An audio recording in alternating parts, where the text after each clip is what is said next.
Здравейте, приятели! И добре дошли отново в моето скромно търведелско училище. Както видяхте в предния епизод, дъските, които ще използваме в кутията, вече са нарязани. Днескашната ни задача е да ги разполовим по размери и залепим всяко съответстващо парче с другото съответстващо такова.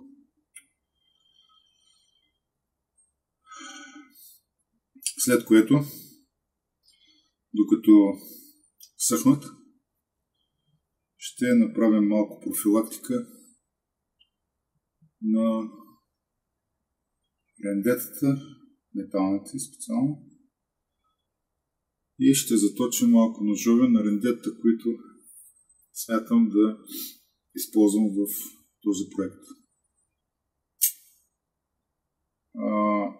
В проекта ще се използват доста дървени рендета, като идеята ми е да ви покажа, че дървените рендета, бидейки хилядолетия развитие, не отстъпват по нищо на новите модерни рендета метални. И някои операции по кутията ще бъдат извършвани с дървени рендета, за която цел съм ги приготвил за заточване на ножовете.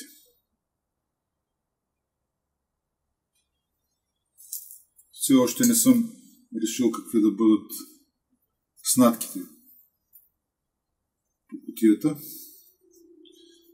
така че ако имате някакви предпочитания, то тогава може да ги напишете долу в коментарите си и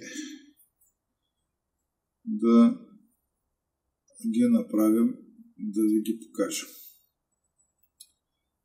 Защото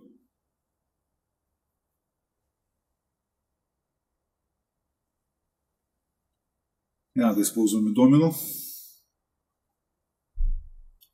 а ще използваме методите, които вече или съм ви показал, или ще ви покажа. Най-лесно е с домино да го направим, особено тук сега като се съединяваме, но тъй като преподавам ръчни инструменти, то тогава ще го направим по начина, по който го преподадах в епизода за съединяване на надлъжно на две дъски без стяги, тъй като размера позволява това да бъде направено. Дъските са съответно 430 и 310 мм с по 5-6 мм отгоре ще бъдат, когато ги разрязваме, и това позволява напълно да се използва метода, който ви преподавах за залепяне на дъските. Няма да има сол. Вчера говорих с приятел, който аз ще ги осолиш. Към нея няма. Йодизираш йодна сол. Към няма. Взел съм специално ново лепило, че старото, което имах, сгъна и в момента не мога да разчитам на него. Затова взех ново лепило, което да използвам, и с него ще караме, което е Titebond 2. Според мен това е лепилото, което най-добре може да покаже най-добри резултати. 3 е вече много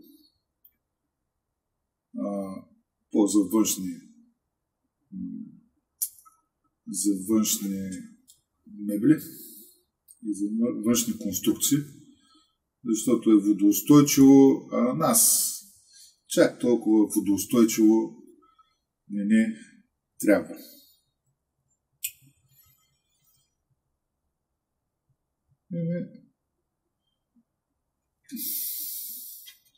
Това е триона, с който ще режем.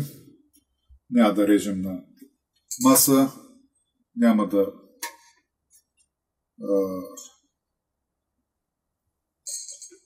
да правим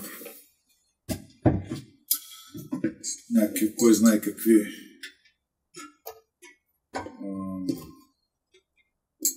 сложни маневри. Да го минаваме през с циркулярни триони, с маса или с банцинг. Не. С ръчен трион ще ги отрежем и ще ги докараме до размер. След което вече финната настройка ще направим на шутингборда, за да може да станат парчетите еднакви. Искам да отбележа, че при замерването, когато замерваме едни дъски, които да използваме в кутия, както е в случая, то тогава не ги правим по размер, а по еднаквост. Каква е разликата? Примерно, сме написали 430 мм. Ще е дълга дъската. Дали ще е 1-2 мм по-дълга или 1-2 мм по-къса, няма значение. Важното е всяка една от две противостоящи страни да е еднаква с другата като размер. Това ще ни даде униформеност и ще ни даде перфектния четириъгълник с прави ъгли, правоъгълник вече, който да използваме. Затова, когато правим нещо, то се стараем дъските, които използваме в тялото, да бъдат еднакви, не толкова равни.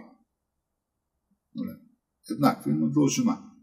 Сега, дали има половин милиметър разлика или 3 микрона разлика, не е от такова голямо значение. Но това дори не става с рулетки, с линеали, с линии, а с нанасене едно върху друго и изравняване. Но на този етап нашата задача е да ги разрежем горе-долу по размера, който имаме. А това ще направим ще ги размерим с този линеал. И ще ги залепим. Това е, което ще правим в следващите няколко минути или половин час. Така.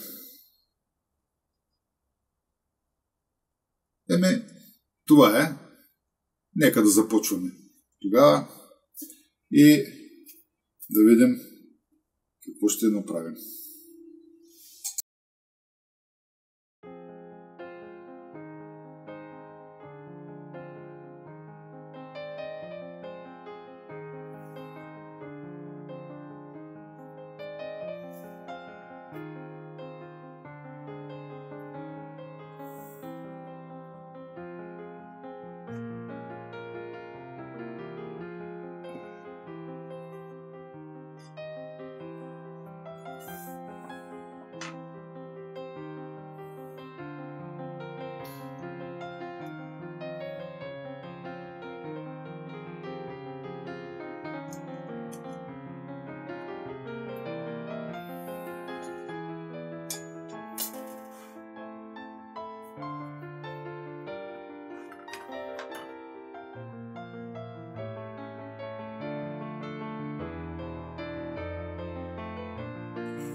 Така, сега ще го простои в стягата около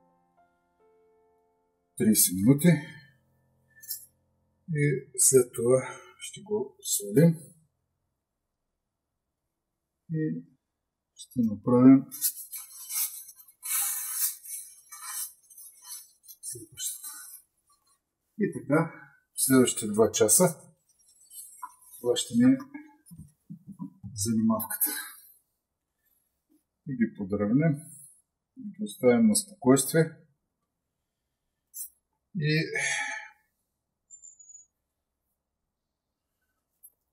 след което вече някое време ще ги загладим. Така, важно да отбележа, че страните, където съм рисувал, те ще бъдат отвън. Тези тук вътре ще ги изравним, без много да им припадаме, без много да ги правим